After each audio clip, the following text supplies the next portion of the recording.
നമുക്ക് നല്ല വാളമീന്റെ മുട്ടയാണ് കിട്ടിയിരിക്കുന്നത്. ഇതൊന്ന് ഫ്രൈ ചെയ്തെടുക്കാം. മീൻ്റെ കൂടെ ഫ്രൈ ചെയ്യുന്നതിന് മുന്നേ നമുക്കത് വേവിച്ചെടുക്കാം കേട്ടോ. പാനിലേക്ക് വെള്ളം ഒഴിച്ചു കൊടുക്കാം. കുറച്ച് മഞ്ഞപ്പൊടി കേട്ടോ, കുറച്ച് കുരുമുളക് പൊടി കൂടി ചേർത്ത് കൊടുക്കാം. ആദ്യം അച്ഛൻ്റെ കൂടെ മാർക്കറ്റിൽ പോകുമ്പോൾ നമുക്ക് മീൻ്റെ മുട്ട പൈസ ഒന്നും കൊടുക്കാതെ കിട്ടിയിരുന്നു കേട്ടോ. ഈ മുട്ടയൊക്കെ വാങ്ങിക്കണമെങ്കിൽ ഭയങ്കര പൈസ കൊടുക്കണേ. അങ്ങനെ നമ്മുടെ മീൻ്റെ മുട്ടയെല്ലാം വെന്ത് വന്നിട്ടുണ്ട് കേട്ടോ. ഏത് ഫ്രൈ ചെയ്യാനുള്ള മസാല എല്ലാം നമുക്ക് റെഡിയാക്കി എടുക്കാം കേട്ടോ. അങ്ങനെ നമ്മുടെ പാനെല്ലാം ചൂടായിട്ടുണ്ട് കേട്ടോ. ഇനി കുറച്ച് എണ്ണ വെച്ച് കൊടുക്കാം. മുളക് പൊടി മല്ലിപ്പൊടി കൂടി ഇട്ട് കൊടുക്കാം.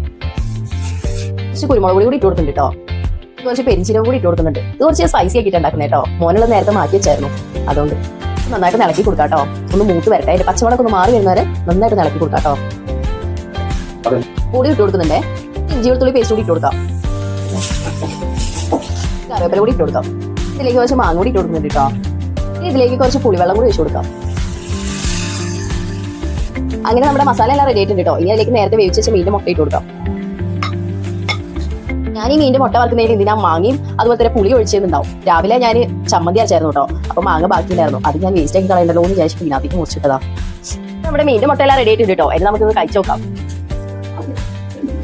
നമ്മുടെ പച്ചമാങ്ങ ഇട്ട് വറുത്ത മീൻ്റെ മുട്ട റെഡി ആയിട്ടുണ്ട് കേട്ടോ. എല്ലാവരും ഇതൊന്ന് ട്രൈ ചെയ്ത് നോക്കണം. നല്ല ടേസ്റ്റ് ഉണ്ട്. ഇപ്പൊ തന്നെ അഭിപ്രായങ്ങൾ പറയാൻ സബ്സ്ക്രൈബ് ചെയ്യാനൊന്നും മറന്നു വരുതേ.